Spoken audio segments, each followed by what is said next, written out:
Vino Geek Podcast, wine from a Kiwi perspective.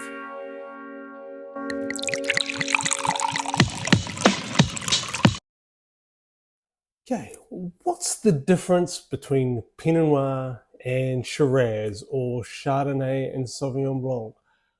What makes them different? How do you know? Why is this wine able to age and this wine isn't?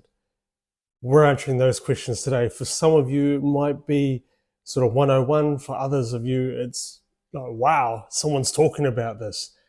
That's what we're doing today. Thinking about Europe, Asia, or that once-in-a-lifetime adventure you've been dreaming about? Travel is happening right around the world, and now is a fantastic time to start planning. Picture yourself wandering through the streets of Paris, cruising the rivers of Europe, exploring the temples of Asia, or relaxing on a tropical beach in Bali. Whether you're looking to travel this year or take advantage of early bird specials for next year, Amanda and Anna from King Travel would love to help you bring those travel dreams to life. Book local, book with confidence. Visit kingtravel.co.nz. Okay, so what is the difference? The fundamental difference is they are different grape varieties. Now, what that means is that they are, just like apples. You go to the shop and you can buy Gala apples, Granny Smith, Rose apples, Braeburn, or any of the hybrids that they have these days. They're all different. They all have slightly different characteristics. They are all fundamentally apples, just like all these different grapes are fundamentally grapes. They just have different flavors. So Granny Smith is tart and crunchy and crisp and refreshing, and then you have rose apples, which are crunchy but also very sweet. And so, again, same flavor, same root flavor, but different. Just like wines, you got Sauvignon Blanc that has passion fruit and citrus and fresh herbs, and then you've got Chardonnay, which is more sort of, again, yellow sort of fruits, if you like, the peaches and the lemons and the grapefruits, so they're different wines, grapes, but they're different. It's not just, sure, there's the white and the red, but it's not just that. Shiraz and Pinot, one's lighter and one's richer and fuller in your mouth. These are different from table grapes. So it's not just those grapes you grow in the backyard. Those will not make a decent wine. You can make something out of them. You'd have to dump a whole lot of sugar because, table grapes or grapes that you just grow out in the backyard never get to the ripeness level of wine grapes. Those grapes are picked and harvested and you think they're sweet and delicious. Nowhere near as sweet as wine grapes. So you have to dump a whole lot of sugar just to make something that resembles a Merlot or a Chardonnay or a Sauvignon Blanc or what have you. So that's a key core thing. And within that, there is different clones, and those different clones offer slightly different characteristics, slightly different flavors. And so you can build, if you have a few different clones of the same grape variety, you can build different layers and different flavors. And this is what vineyards do. They grow these different ones because some perform better in different weathers. Some offer you this sort of character, others offer that. So when you drink the wine, you're getting an experience. So this is an episode carrying on from the tasting wine, really embracing that tasting of the wine. You can go that step further. So you're now enjoying wine. You're now not analyzing wine, but you're sitting there and allowing the wine to evoke whatever in you. Now you can go that step further and go, okay, I really want to experience a wine that tastes like this. Where do I go to get that? And how do I go about that? And this is the thing, understanding, okay, this variety has these characters. This has this character. This is what they do to this wine to achieve that character is another thing again.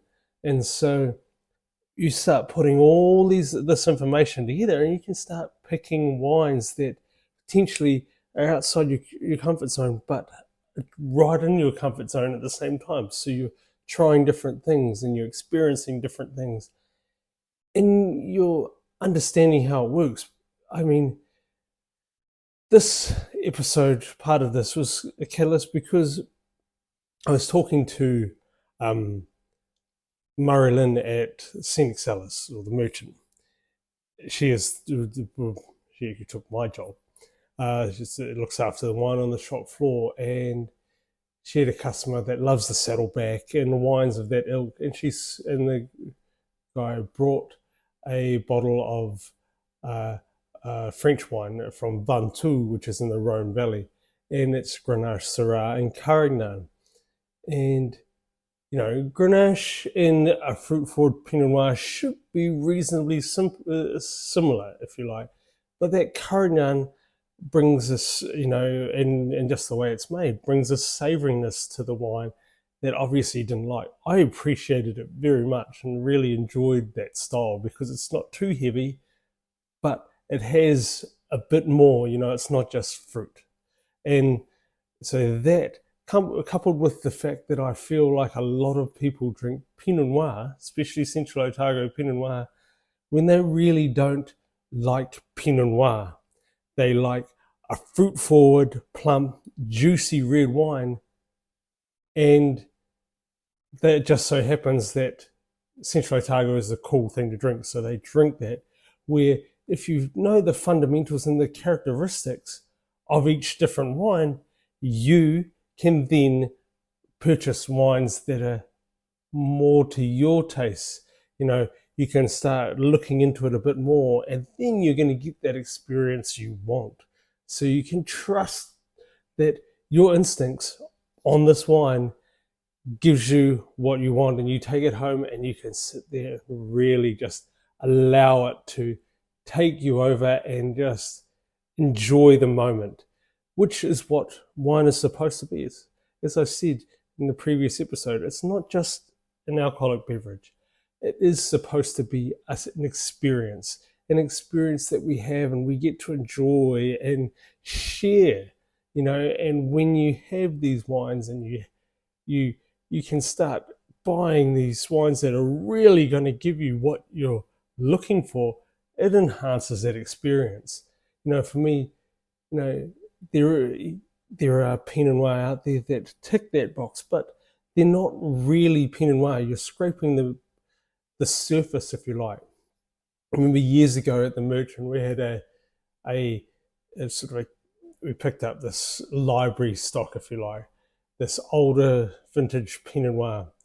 I can't remember the vintage and everything else because it was so long ago, but the key thing was it had some age. It was showing the age. It was very much in the tertiary characteristics. So, I think decaying autumn leaves, sort of biltong, sort of rotten meat, almost old socks, beautiful wine, delicious wine, lovely balance and flow and harmony, really good price. So people were quite happily buying boxes of it based on our recommendation. But we would have wines coming back that people bring them back and go, oh, this is no good, this is rubbish. And it's like, no, it's not. This is the wine. This is what happens to Pinot Noir that's been aged. This is what a real Pinot Noir should do.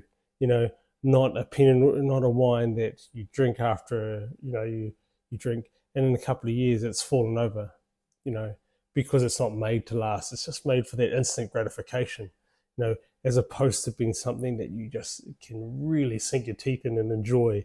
And one guy bringing back saying, oh, my wife is a Pinot Noir drinker. She's an expert. She knows what she's talking about. And she says it's rubbish. And it's like, well, if your wife was a Pinot Noir drinker, she wouldn't be returning this. A real Pinot Noir drinker would absolutely adore this. And this is what we're talking about. And it's not, I'm not trying to get at people. I'm not trying to poke the bear or make fun. It's more about an observation and the fact that if you haven't experienced these styles of wine, you haven't experienced the old world sort of Burgundian style, you haven't experienced wines that of a certain age, or you can't really totally appreciate the wine. And if you're only drinking like the Saddleback from Peregrine, nothing wrong with it, but it is made in that drinking out style, fruit forward, with not a lot of complexity, just literally something to enjoy in the moment, just not think about, not, you know, dive right into it. It's just there. That's all it is. You know, if you don't drink these wines, then you never get to really experience that variety in all that it offers. And especially if you stay to just Central Otago, because each region produces a slightly different style. I've talked about this, how soil types and the light and sunlight and growing in temperature and all of this changes the characteristics of the wine, let alone what the winemaker does. You know, so this, you know, you got to get yourself a broader base. You can't just sit there in one lane. And if you find that after you've tried different styles, like different regions, different countries, different producers, and you still come back to the Saddleback as my go-to or what have you, that's fine. Understand it. You know, I understand. The other thing too is that, like, this wine is that the wine that I was talking about that was just too old for some people, is that whole thing of we drink the wines too young. We never get to experience a lot of these wines in full glory. So wines that are meant to age, you know, let's say, take for instance, talking about Saddleback, it's made by Peregrine. If you took the Peregrine Pinnacle, for example, their top, and if you drink it just after release, you're going to go, oh, yeah, well, what's all the hype? I've spent all this money and it's not really delivering. That's because it's supposed to age. You know, it's designed to age. You know, top wines are designed to not be drunk now, they're designed to be drunk in the future.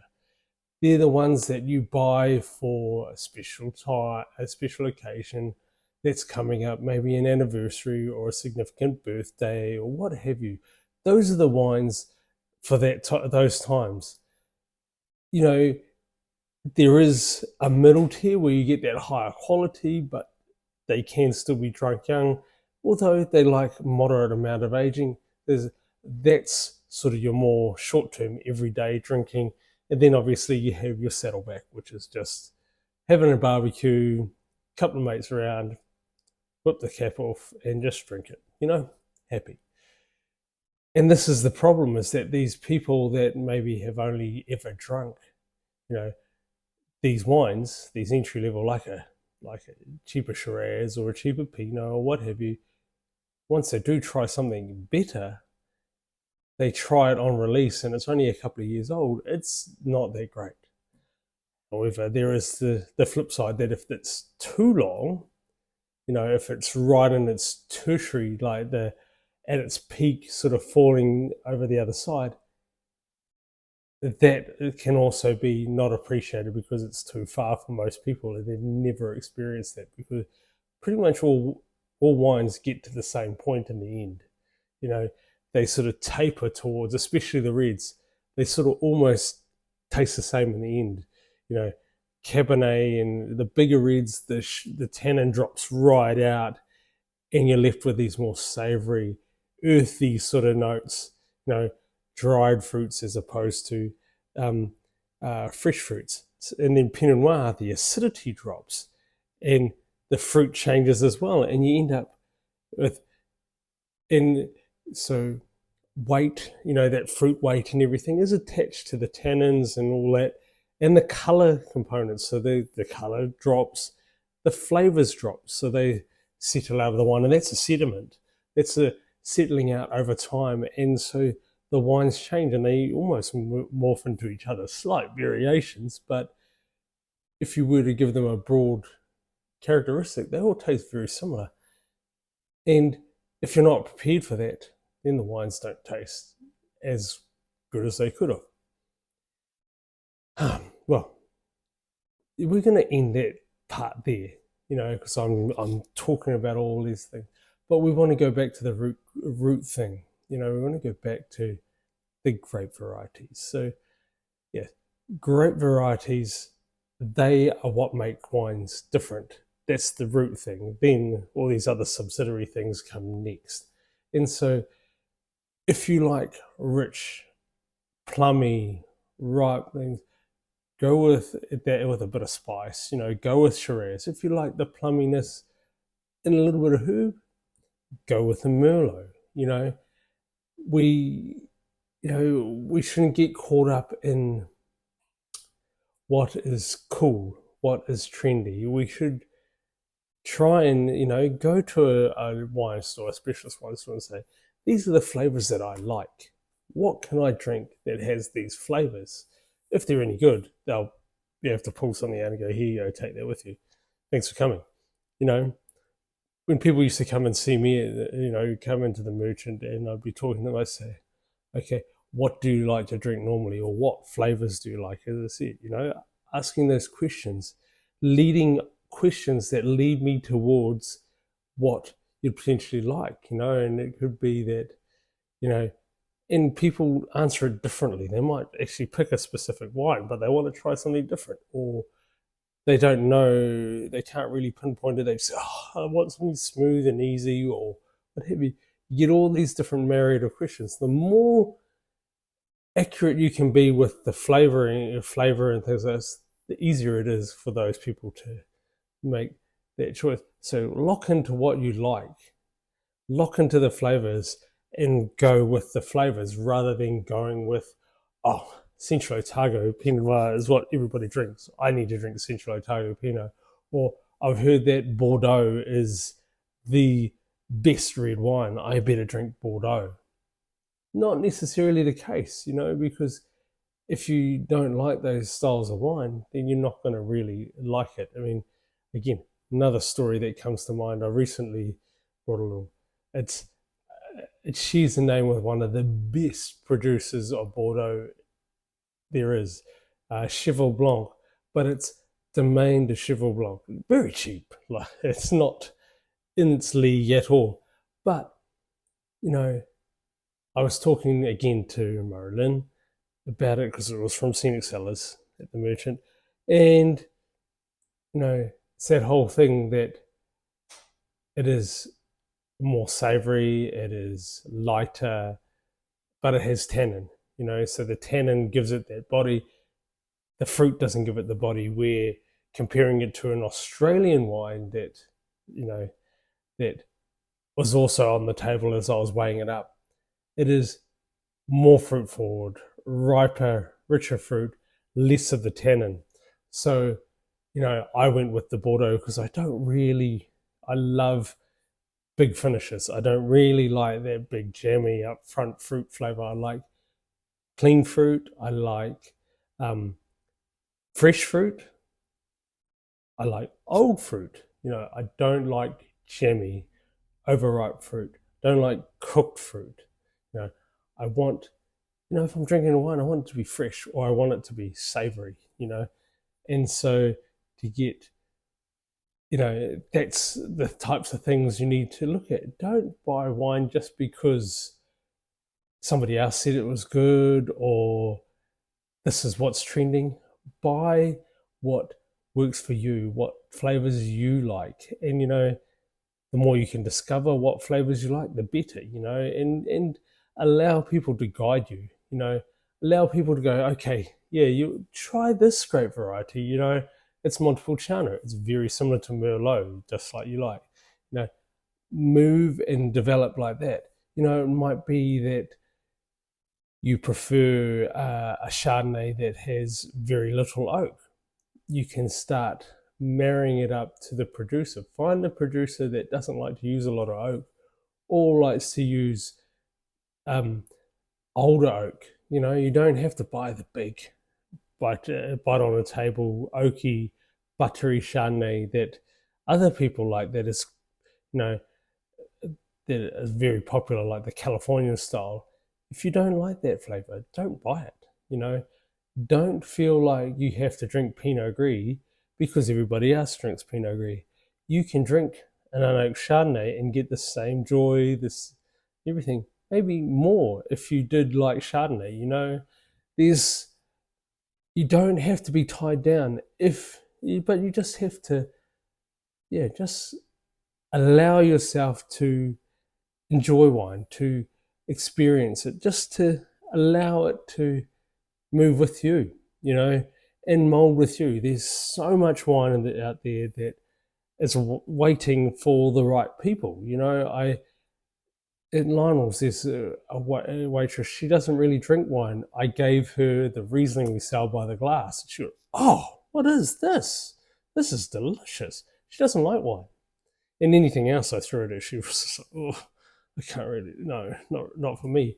But this one, bang, got her, you know. And it's again finding the style. You know, there is obviously exceptions to everything, and there's people that it doesn't matter what the wine is, it's just going to be vinegar. But for those of you who have a taste for wine but don't really know, try more. You know, allow yourself to be led this way and that, and understand that core thing, grape variety, and then how it stems from there, and where you can go with that grape variety, or okay, yeah, I'm not really a big fan of that grape variety. I want to go over here. I'm not going to buy this grape variety grown in this area because it's cool, and so I want to be cool. Don't worry about that. Just drink what you like and find what you like, because that's ultimately the best way to know. And yeah, so that's the episode, and just again, that reiteration of just trying things, experiencing things. This is a continuation of last week's episode, just to really reinforce that and really back that in and give you the courage and the conviction to go and try new things, or ask the questions. Go and drink better. Go to a fine wine store and ask the questions that need to be answered. Thinking about Europe, Asia, or that once-in-a-lifetime adventure you've been dreaming about? Travel is happening right around the world, and now is a fantastic time to start planning. Picture yourself wandering through the streets of Paris, cruising the rivers of Europe, exploring the temples of Asia, or relaxing on a tropical beach in Bali. Whether you're looking to travel this year or take advantage of early bird specials for next year, Amanda and Anna from King Travel would love to help you bring those travel dreams to life. Book local, book with confidence. Visit kingtravel.co.nz. This week's wine of the week, again, is something that I've recently just tried, and it's funny noise. It just blew me away. It was so picture perfect of what I would expect a Chardonnay to taste like. You know, something, it's not cheap, you know, but it made me sit back and go, oh my goodness, what am I drinking? And that is, again, all about experience, and then knowing what you like and how you can pinpoint what you like, and stylistically where you can get to. I mean, I don't like all Chardonnay. There's a lot of Chardonnay out there that I just do not like at all.